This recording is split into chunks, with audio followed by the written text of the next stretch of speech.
coming in and talking to us about this. It seems like it is a very important topic that we used to really have awareness of, and for some reason we don't as much now. Why do you think that is? You know, I think as a general public, we don't, just because it's been around for so long.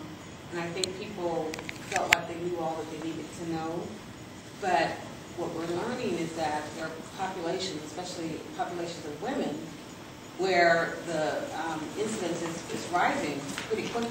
And I think it's because of lack of knowledge, lack of education as to how they can contract it and who can contract it.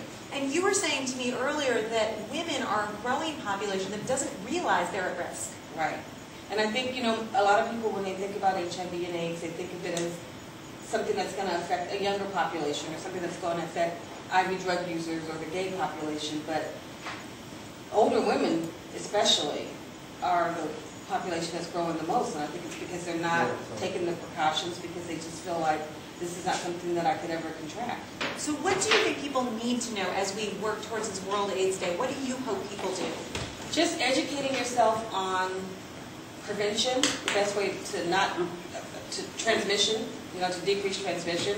Educating yourself on going to get tested, because you don't know. You know, there's people out there that are HIV positive. They don't know it. We don't know it. And the biggest thing is go get tested. I guess that's what we're really trying to push, is go get tested. Now the good news is that we are doing better when people do get the disease at treating, right? Yeah.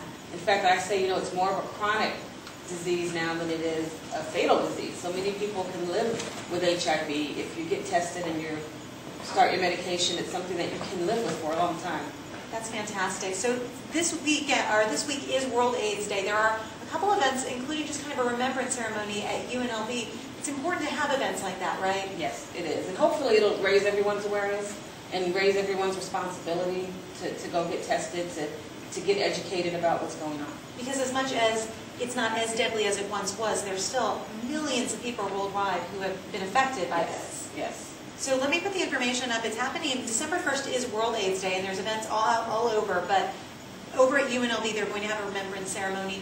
And there's also just, you want people to go to their doctors if they don't understand, find out more about this disease and what they can do to save themselves. Exactly. Good. I appreciate you coming in this morning, and hopefully the word will get out. We put information on our website about the events happening here in town, but also how to get in touch with doctors like Dr. Mays in case you need more information. Thank you so much. Thank you. There is a new debate at the dinner table, family planning versus family finances. More couples now take